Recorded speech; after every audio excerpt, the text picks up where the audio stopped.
Farce. Farce is a fun term, and the definition for it, I believe, is ordinary people pushed into extraordinary circumstances. Like all the characters are truthful and they're believable, but the situation they're put in is absolutely ridiculous. It's absolutely hilarious. It's this comedy and this play that was written beautifully.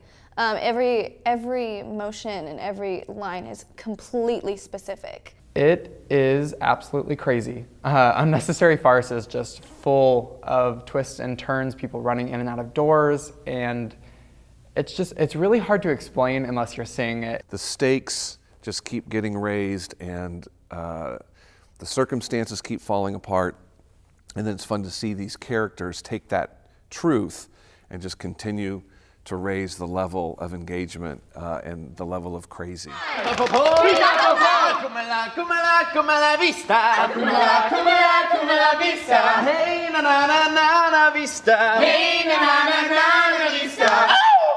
No, not the vista. Oh, no, not the vista. Eeny, meeny, doesn't mean it, ooh, up, oh, up, meeny. Eeny, meeny, doesn't mean it, ooh, up, oh, up, meeny. She bop, bop, she bop, shadoop, bop. She bop, bop, she bop, shadoop, bop. Harder, better, faster, stronger. Come on. Come la vista. Come la vista. Hey, na na na na na Hey, na na na vista. Oh, no. Back.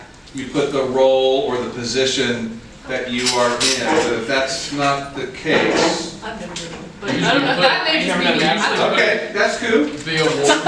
That's cool. This cast is fairly small compared to the last one, so it should be less easier to adapt some of these new, or I don't want to say rules, but expectations going forward is once you're in the space, you're signed in, you should be present and on and ready to go, and that means no cell phones backstage.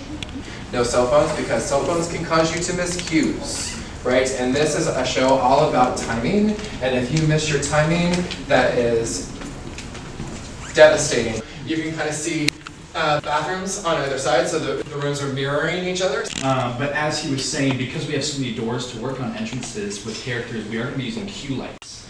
I just wanted to say, I'm really excited about this. I'm ready to work with all you guys, because this show's so fun. But, yeah, that's it for me. Awesome. Awesome. All right, so kick it off, Dalton, and let's hear the play. All right. Act 1. Hello? Yes? Oh, Chief. Hello, Chief. No, not at all, sir. So, is there anything you'd like to go over again about this meeting? Anything we didn't cover last night? No, I think we covered pretty much everything last night. His appearance is more friendly than camera-ready political. I think oh gosh, it's such a great question. What can I tell you about this play? Well, one, the playwright, Paul Slade Smith, he wrote this about 10 years ago, and he wrote it as a vehicle for himself and for some of his friends in his own theater company as he was trying to launch his career. Paul Slade Smith is a Broadway actor now, has a great reputation, but this was to try and also make his mark. Yeah, it's got all the basic farce elements, mistaken identity, like I said, people coming in and out of doors in some kind of synchronized pattern of movement, people undressing and getting partially naked, as kind of happens in farces as well. So, yeah, it's got all the makings of fun. Things feel like they might be spinning out of control because no one expected the mayor to be here this early. And what does that mean? What does that mean? You know? And then, of course, if he is here, I get to start being a cop even sooner. You know what I mean? Do one thing for me and just set apart Hello Chief. Make that its own thing. Yeah. As opposed to Hello Chief and going on to the next thing. Just like really set it apart. You're the first man I've met in the last 10 years who hasn't asked me for my number rounded to the nearest integer. Working with John has been really, really fun. So I didn't know what to expect. I've only seen one of his shows here, and it was Footloose, so it was very different from farce. It was a contemporary musical rather than a contemporary farce. But working with him has been a blast. Coming in every night, I've been making new discoveries, and he's been really on top of helping us figure out who our character is, how they fit into this world and what they want. He is great. Honestly, very smooth process. He knows what he wants when he wants it, and he knows when everything should be timed out, when he's so good at timing. He knows when this door needs to close and when this one needs to open. And he's done the show before, so he knows what needs to be done, but he's so good at explaining it to us, the way comedic timing needs to go, the way each beat needs to go. He's definitely willing to work with the actors to try anything that we have envisioned. So if you ever have an idea for a bit or a joke that you think might land or might not land, he's definitely willing to give it a shot and see what works. And I think he's very flexible as far as keeping his vision in line, but also trying to incorporate what the actors see in the character, which is very important in a director. I love what you're doing over there with everything, but just keep all the reactions like right Working on, with John right on has been an absolute treat. One of the things that I love most about the way that John directs a show is that he really takes his all and he gives it to you, and he wants to guide you to the next level of your performance. John really helped me out figuring out the way that the character should move and how the character would react to certain things, because that was one of the areas that I was struggling with when we first started this process. Well, and the cool thing about this whole set is it's all on the apron, which is that arch that goes around. Everything in front of that is the apron. It actually, like, the floor can like lift up or be taken off, and that's where the pit band would be, like the band would be playing in there if it was a musical. Like a good majority of the set is past that, so you're right in front of the audience, which I think will really immerse people. The audience is like right in our faces. But I never hurt myself a single time that summer, and everyone else in my cast had to go to first aid because they fell and hurt themselves. So I will say, that's great. I'm pretty good at falling. That's great, but were your ankles tied and bound? And They were not. It's 90% What are your thoughts going into this, man? I hope I get some giggles. I hope somebody laughs. Crew Watch is a fun day where basically anyone who's involved with any of the technical aspects behind the scenes, they get to come in and it's like their first preview. They get to kind of watch everything. It's kind of like a soft opening. They kind of get to see the bare bones of the show before it all comes together tech-wise. But this is fun. You get to kind of see where we are right now, how the set's being used, and we're still answering some questions for ourselves. Each run through, it's like, oh, where does that prop end up, and when do we put our clothes back on? Right.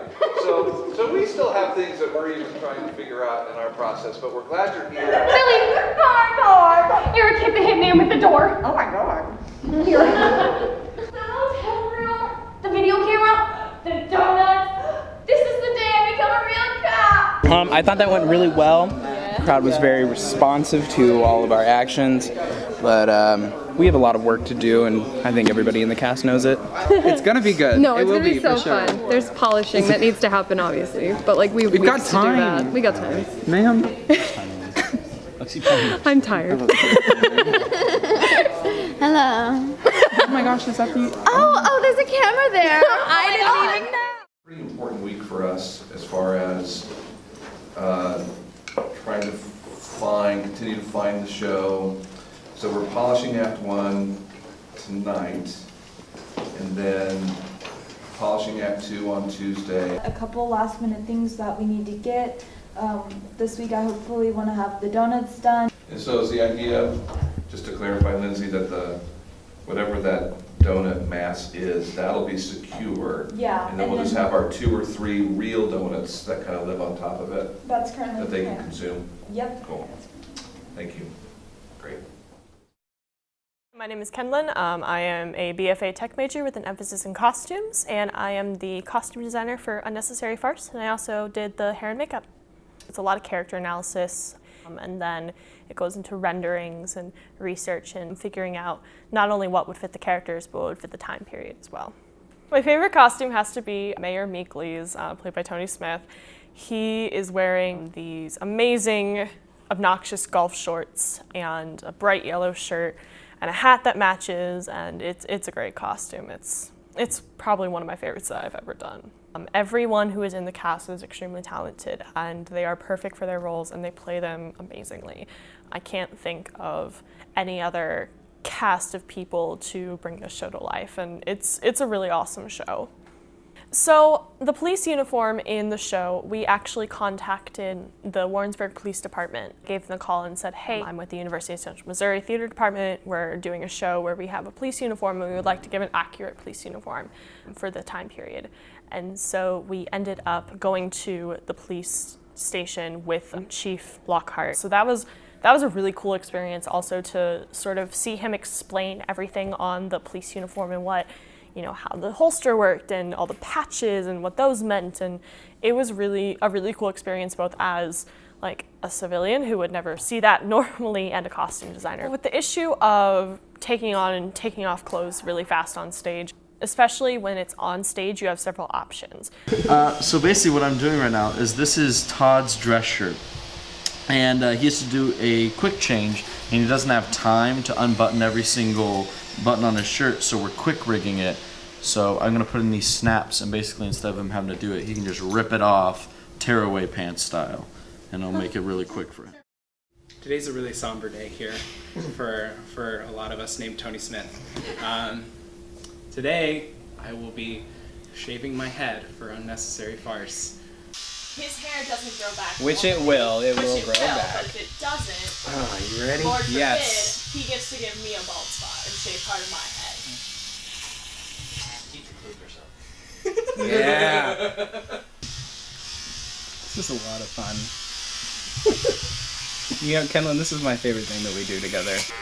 I know, right? Thank you. It does not look terrible. When you go down to bars, Yeah. Tell you what, that's bragging rights, though. Thank you. If you can All pick right. somebody up like that. That's funny. How do I feel? Is this what Danny DeVito feels like all the time? Hi. Hey. Hey, so I just got my head shaved today. You got your what? I got my head shaved, like how it was supposed to be. Right. Yeah.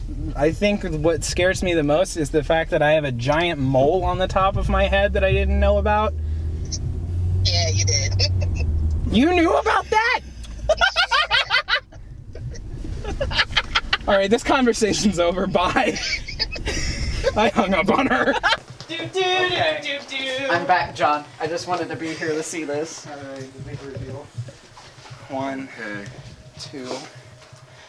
Oh my god! Wow. So turn, let me see the other side. Yeah, let me see it all the way around. Oh my gosh. That looks good. Oh my gosh. Oh no! That is the commitment. It's so good. What's Ready up? for some bullshit? I sure am. Always ready. Oh no. Honey. Introducing Mayor Meekly. Can I touch the top of your head? Honey, oh no. Are you okay? I definitely feel like a new man. Mayor Meekly!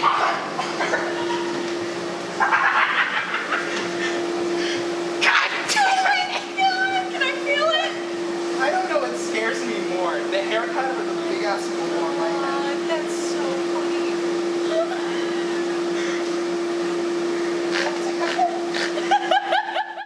I think what made this even more unique for me was the fact that myself, one of our alums, my wife, we were all in the regional premiere of Unnecessary Farce 10 years ago at the American Heartland Theater. Hello. Yes? Oh, Chief. Hello, Chief.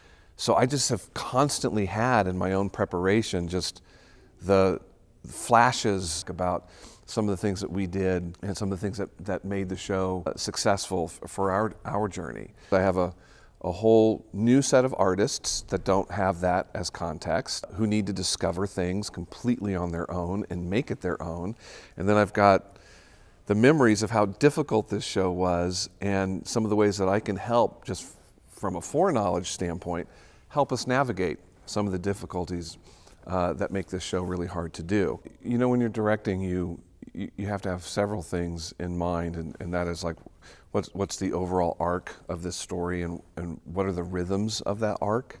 And so how do you continue to keep an audience interested in what comes next, and always trying to stay one step ahead of the audience, which is like super important in a farce. If they have any idea too soon where you're going, their interest can wane. Making sure that each character is well-rounded and distinct and three-dimensional and believable and real, and then getting each one of those actors to then find the truth of their character circumstances, and then how do they take that truth with them as those circumstances start to unwind and get out of control. Awesome. Hey, welcome everybody. This is this our last? Yes. Production staff meeting, right? So, great. How exciting. Here are the things on my list. I'm up for re-election this year, and my new political platform is all about theater etiquette. There's a few things I'd like to legislate. For example, did you know turning on your phone, looking at your phone, getting on Facebook on your phone, or texting on your phone while watching a play means you're morally bankrupt? It does. It's the law, so don't do it. Or everyone who sees that small satanic screen light up in your hand will look at you and judge you severely. They will literally say, look at that morally bankrupt person being all jerky on their phone. Tony, can I just say, I hate how funny you are. That's something to share with the group. Okay. Did you bring Do you enough have enough for depression everyone? the rest? Did you bring enough depression for the rest of the class? Yeah, it's obviously, but obviously. You have fruit snacks? I also have fruit snacks. I mean, I have too. I have like a whole ass box. I can't aim. Oh, this is really good in that picture. So today is our 10 out of 12 rehearsal, meaning of the 12 hours that we're called to be here, we'll be rehearsing 10 hours, taking breaks in between to accommodate for the 2 hours worth of breaks. We're just kind of working everything, running everything with tech. We got here at like 10 o'clock this morning, and we've been rehearsing ever since. We had like an hour break for lunch, and we just finished our first run through of the day without costumes, and we're about to get ready to run a few things before tonight, and tonight we have our second dress rehearsal. It is. It's really difficult. I mean, just because it's like you're here all day and it's hard to keep your energy up and stay focused, I think, because, you know, we're used to rehearsals that are about 3 hours long-ish, and so I think once you start hitting that like 5 hour, 6 hour mark, everyone kind of gets a little bit, you know, but it's just something you have to adjust to. The door situation, oh Lord.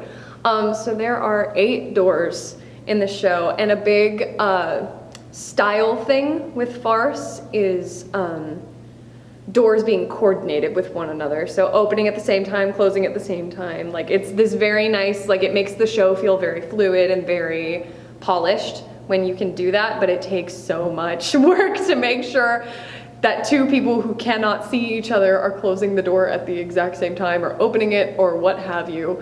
So we use cue lights over doors. You can see one right up here above this door. And we have one above each door where they enter, and they're all labeled 1, 2, 3, 4, 5, 6.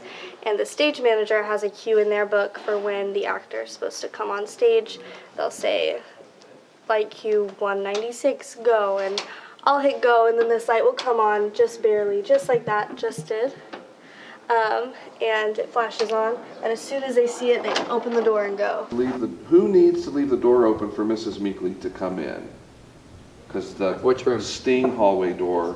The first time I come in?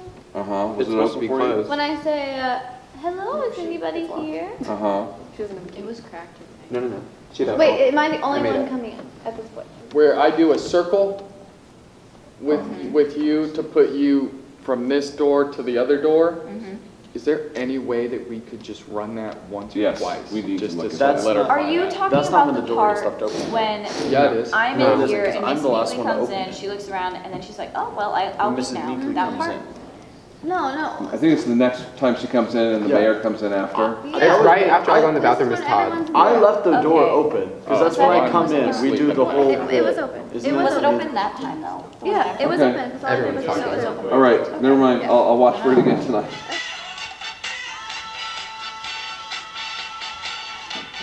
I'm working on my Bond villain swivel. I keep swiveling too hard that I make a full rotation. TikTok kids are some weird people. The heathens of society. The heathens of society. Oh no. I know that's Come a la vista. Come a la vista. Hey na na na na na vista. Hey, na na na na na vista. No, not the vista. No, not the vista. Doesn't mean it ooh up oh up a meanie. Meanie doesn't mean you wap a wap a me. She bop bop she bop she doo bop. She bop bop she bop she doop bop. Harder, better, faster, stronger. Come on.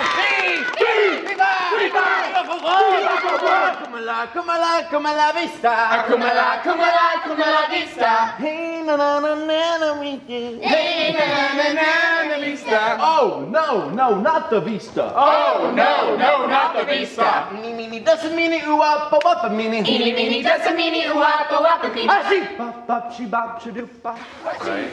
This is the beginning of like this amazing, beautiful, wonderful week.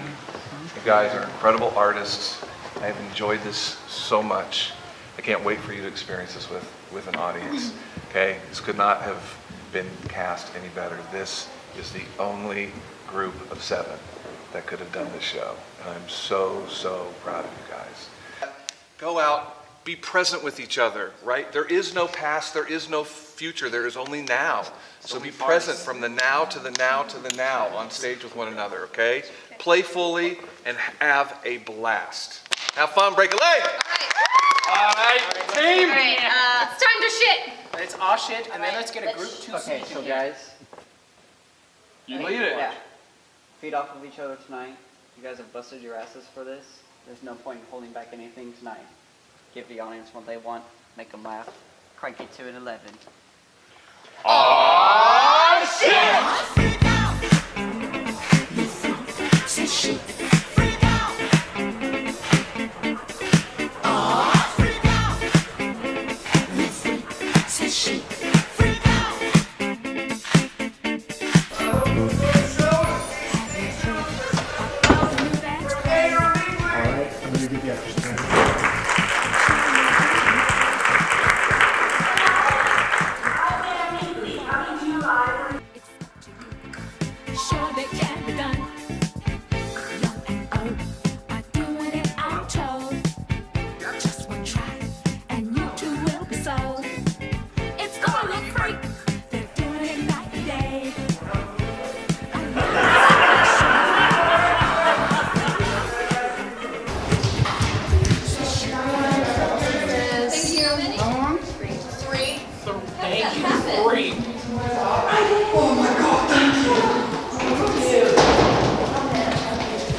When a plot breaks on opening night, it's great.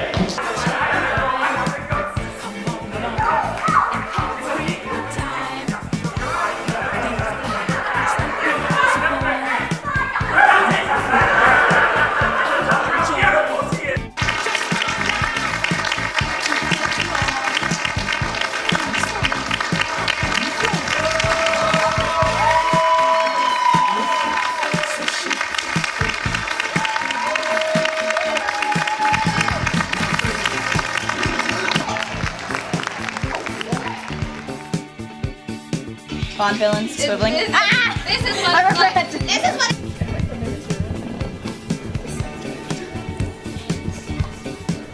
Oh, he's recording. I want to die.